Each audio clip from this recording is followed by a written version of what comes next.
안녕하세요. 연금술사 김성일입니다. 오늘은 금에 대해서 얘기를 좀 해볼 건데요. 금값, 급락, 급등 이런 기사 많이 보셨을 겁니다. 골드 투자해도 괜찮은 걸까? 버핏도 금에 투자했었다고 하는데 한번 살펴보겠습니다.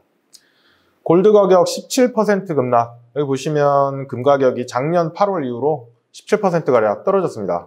그리고 이렇게 보면 금 가격 39% 상승. 2018년 8월 이후로 금 가격이 현재 38%, 저점 대비 고점은 훨씬 많이 올랐었죠. 떨어진 거 포함해서 39% 상승한 건데, 자, 금 가격 어떻게 해야 될까요? 금 투자 해야 될까요? 말아야 될까요? 이것은 우리나라의 골드 ETF인 코덱스 골드가 나온 시점 이후로 전부 다 표시한 건데요. 2011년에 고점을 찍고 쭉 떨어졌다가 2018년, 19년부터 쭉 반등해서 전고점까지 갔다가 지금 다시 떨어진 상황이죠.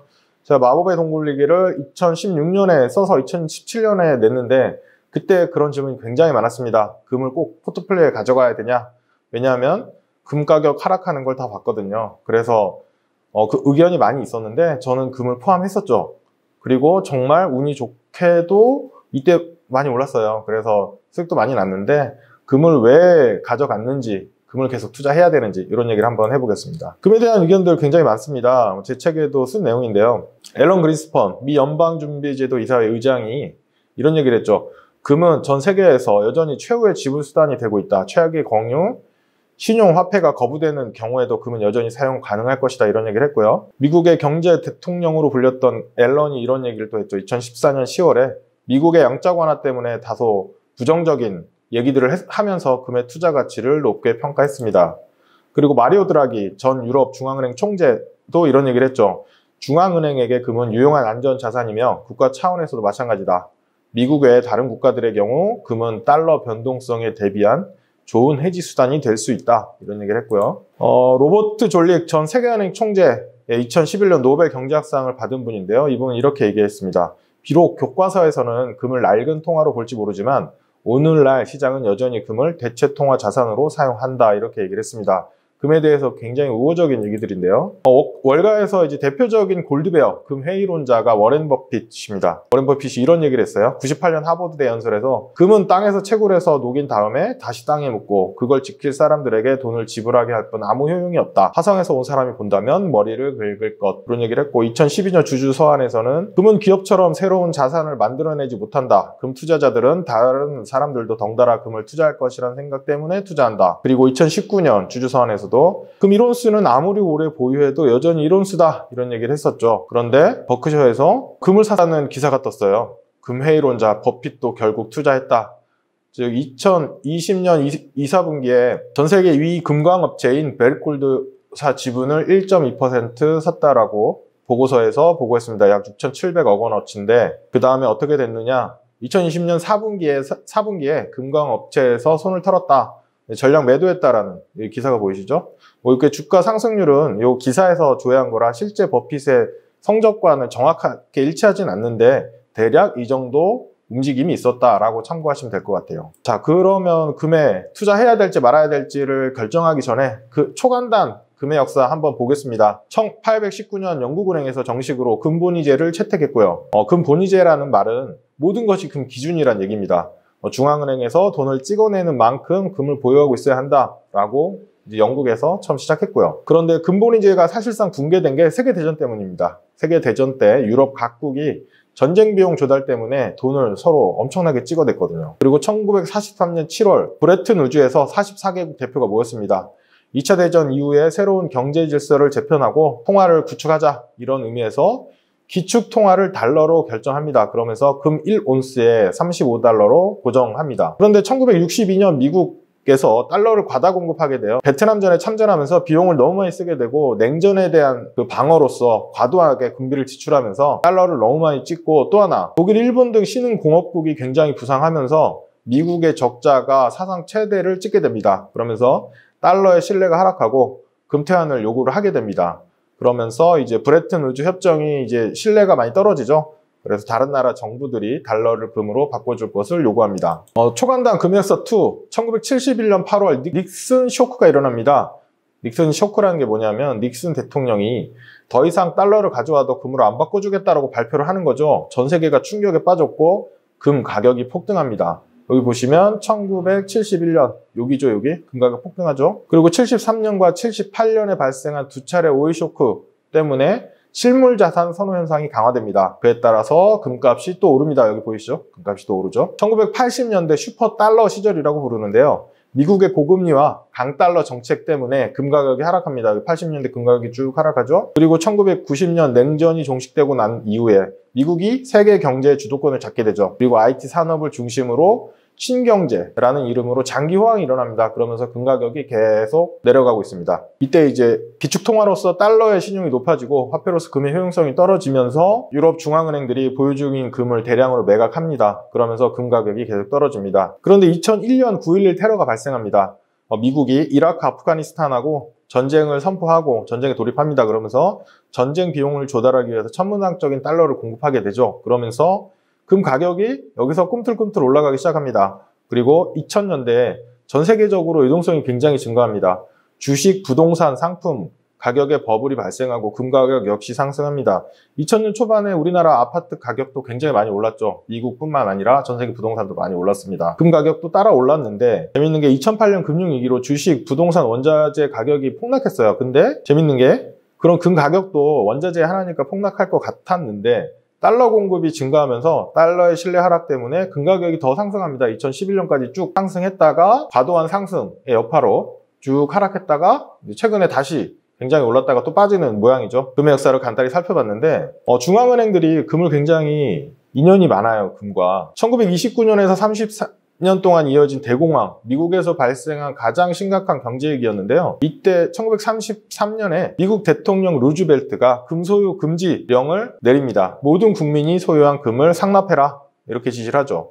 그리고 개인적으로 금을 소유한 사람은 징역 10년, 벌금 25만 달러라는 중형을 내렸습니다. 그리고 이 법이 금 소유를 금지한 지 40년이 지나고 1974년에 돼서야 철폐가 됩니다. 아까 금 가격 보셨죠? 70년대 후반에 엄청나게 오른 거. 금 가격은 단기간에 40배나 올랐습니다. 그리고 이런 게 중국에서도 비슷한 일이 있었는데 1948년에 중국 국민당 정부가 재정경제 긴급 처분령이라는 걸 반포를 했는데 금은 달러의 유통, 매매, 보유를 금지합니다. 그래서 모두 금원권으로 바꿔라 라고 지시를 하고 어기는 사람의 자산은 몰수했습니다. 우리나라에서도 있었습니다. 1997년에 금모으기 운동이 있었죠. IMF 구제금융을 요청하면서 우리나라의 부채를 갚기 위해서 달러가 없었으니까요. 국민들이 소유한 금을 나라에 자발적으로 상납했죠. 그리고 나서 전국 351만 명이 참여했고 금 227톤이 모였답니다. 2조 5천억 원어치, 약 21억 달러어치로 외환위기를 타개하는 데 큰 도움을 줬다고 합니다. 1966년에 그린스펀이 이런 얘기를 했어요. 사람들이 금을 저축하지 못할 때 인플레이션이 발생한다면 그로 인해 자산 축소의 속수무책일 것이다. 설사 사람들이 인플레이션을 방어할 수 있는 도구를 발견한다고 할지라도 정부는 과거에 금에 그랬던 것처럼 그런 도구는 불법이라고 선포할 것이다. 이런 얘기를 했고요. 미국, 독일, 이탈리아, 프랑스 등 이 선진국들이 외환부의 60, 70%를 금으로 보유 중이라고 합니다. IMF, 국제통화기금 역시 미국, 독일에 이어서 세 번째로 많은 금을 보유하고 있다고 합니다. 중앙은행들이 금을 생각보다 좋아하는 것 같네요. 그리고 이런 얘기가 있어요. 금은 인플레이션의 해치 수단이다. 인플레이션은 아시죠? 물가상승. 물가상승을 해치한다. 이런 얘기가 있는데 맞는지 한번 살펴보겠습니다. 이 그림은 미 연준에서 가져온 건데요. 파란색이 금가격, 빨간색이 물가 상승률입니다. 물가가 올라갈 때 금가격이 같이 움직였는지 좀 더 자세히 살펴보면 이건 전년 동월비입니다. YOY, 전년 동월비. 즉 금가격의 전년 동월비와 물가의 전년 동월비를 비교한 건데요. 여기 보면 물가 오를 때 금가격 오른 것 같아요. 여기도 그렇죠. 물가 오를 때 금가격 오른 것 같아요.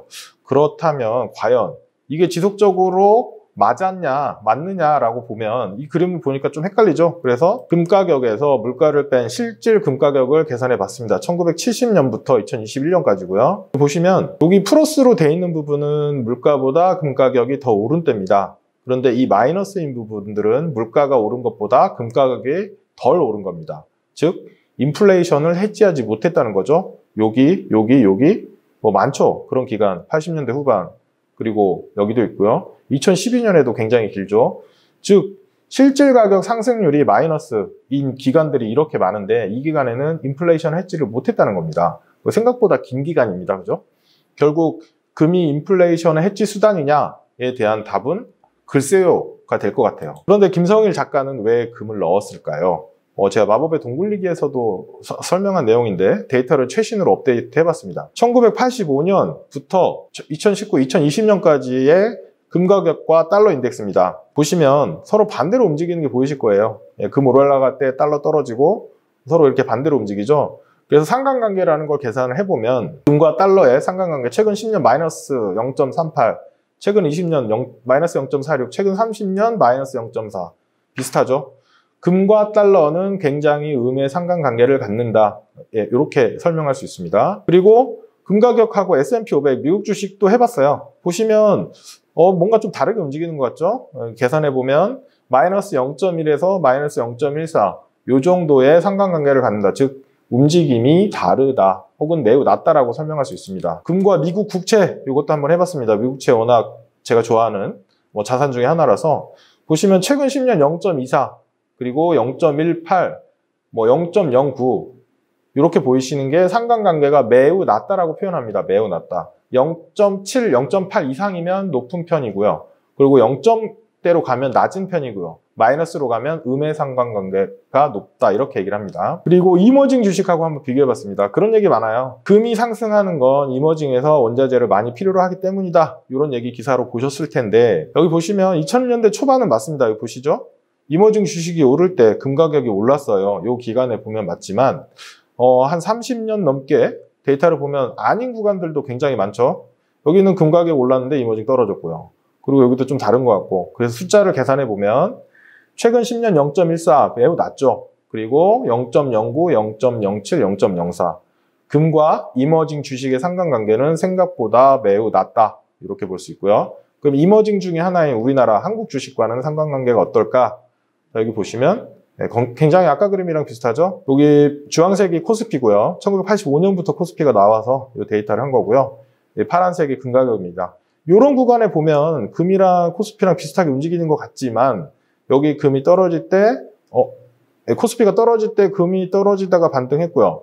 그리고 생각보다 다르게 움직였던 것 같아요. 그렇다면 여기 보시면 계산한 겁니다. 최근 10년 코스피하고 금 월별 수익률의 상관관계는 0.06 최근 20년 하면 마이너스로 갑니다. 30년, 35년 이렇게 보면 금이 코스피와도 상관관계가 매우 낮다라는 걸 알 수 있습니다. 즉 제가 금을 포트폴리오에 편입한 이유는 바로 상관관계 때문입니다. 상관관계는 여전히 낮은 상태를 유지하고 있다라고 보이고요. 그래서 여전히 저는 금을 계속 가지고 갈 겁니다. 궁금증이 좀 많이 풀리셨는지 모르겠습니다. 마치겠습니다. 감사합니다.